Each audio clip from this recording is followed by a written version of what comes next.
बिस्मिल्लाहिर्रहमानिर्रहीम। अस्सलाम वालेकुम। हेलो फ्रेंड्स, मैं हूं आपका दोस्त जाहिद अली। तो आज का हमारा टॉपिक है atomic number and mass number. तो हम पढ़ते हैं एटॉमिक नंबर और मास नंबर क्या होता है, फिर हम एक एग्जांपल करेंगे इनके बारे में। Atomic number,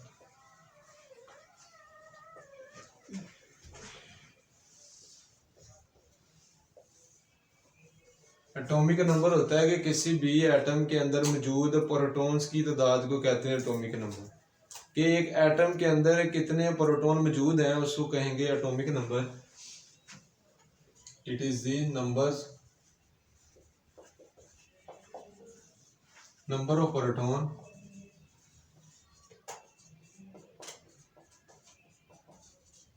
present in the nucleus of atom।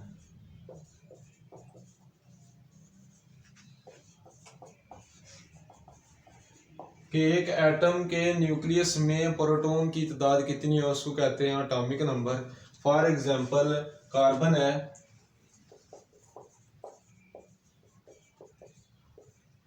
Carbon का एक न्यूक्लियस के अंदर 6 प्रोटॉन होते हैं, तो इसका मतलब है कार्बन का एटॉमिक नंबर क्या है, 6।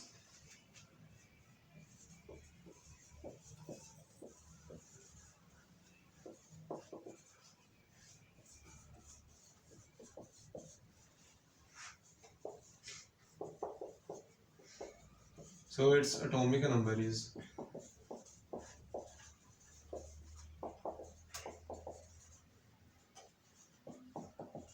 इसी तरह और बहुत सी एग्जांपल हैं। ऑक्सीजन है, ऑक्सीजन का एटॉमिक नंबर 8 होता है क्योंकि इसमें 8 प्रोटॉन होते हैं। अब इसको जी से ज़ाहिर करते हैं। जहाँ पर भी ये केमिस्ट्री में जी लफ्ज़ इस्तेमाल होगा तो इसका मतलब होगा कि प्रोटॉन की तादाद। इसी तरह ऑक्सीजन के 8 हो गए। इसी तरह हाइड्रोजन के न्यूक्लियस में 1 प्रोटॉन होता है, तो हाइड्रोजन का एटॉमिक नंबर क्या हो गया, 1 होगा। तो ये सारा इसके बारे में है कि किसी भी एटम के न्यूक्लियस में जो जितने भी प्रोटॉन होंगे उसको कहेंगे कि ये इसका एटॉमिक नंबर है। इसी तरह मास नंबर है।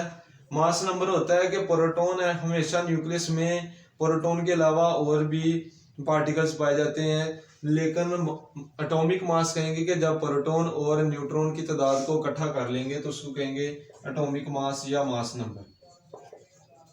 एटॉमिक मास और मास नंबर, इसको मास नंबर से भी ज़्यादा करते हैं, शो करते हैं। कभी कभार इसको एटॉमिक मास से भी, ये बड़ी कंफ्यूजन होती है कि मास नंबर और पता नहीं एटॉमिक मास से जो अलग रहते हैं। ये क्या है कि किसी भी एटम के न्यूक्लियस में मौजूद प्रोटॉन अगर न्यूट्रॉन की तादाद का सम कर लें, जमा कर लें, तो उसको हम कहते हैं ये mass number. It is the sum of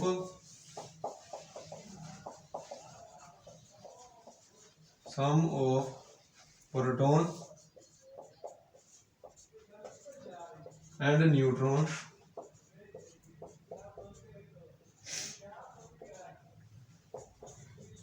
present in the nucleus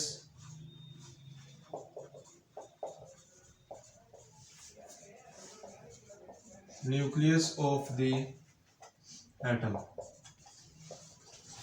इसकी एग्जांपल है कि हाइड्रोजन है, फर्ज कर लें इसको। अब एटॉमिक मास को ज़ाहिर करते हैं ए से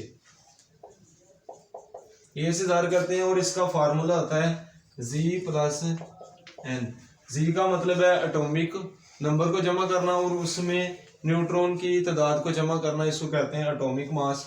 तो ये इसका ए से ज़ाहिर करते हैं। अब जो हाइड्रोजन है फॉर एग्जांपल, उसका जो एटॉमिक नंबर होता है 1, लेकिन उसके न्यूक्लियस में न्यूट्रॉन कोई नहीं होता, तो इसका मतलब है हाइड्रोजन का जो है एटॉमिक मास क्या है, 1 हाइड्रोजन। इसी तरह ऑक्सीजन है, ऑक्सीजन में जो है हमने पढ़ा है कि 8 प्रोटॉन होते हैं, लेकिन इसके न्यूक्लियस में 8 ही न्यूट्रॉन होते हैं। फॉर एग्जांपल ये देखें G+N है, तो इसके न्यूक्लियस में 8 प्रोटॉन है, 8 ही न्यूट्रॉन है, तो इस तरह इसका एटॉमिक मास क्या हो गया, 16। तो ये हम किसी भी फार्मूले से किसी भी एटम के अंदर मास नंबर कितना होगा, अगर हमें उसका एटॉमिक नंबर, न्यूट्रॉन की तादाद पता होगी तो हम उसका एटॉमिक मास निकाल सकते हैं। अब इसी से हम एक एग्जांपल का हल करते हैं। एग्जांपल है 1.1। इसमें हम क्या देखेंगे कि अगर किसी का एटॉमिक नंबर मास हो 238 और एटॉमिक नंबर हो 92। तो इधर है कि इसके अंदर प्रोटॉन की तादाद कितनी है और इसके अंदर न्यूट्रॉन की तादाद कितनी है। फाइंड क्या करनी है, प्रोटॉन की तादाद,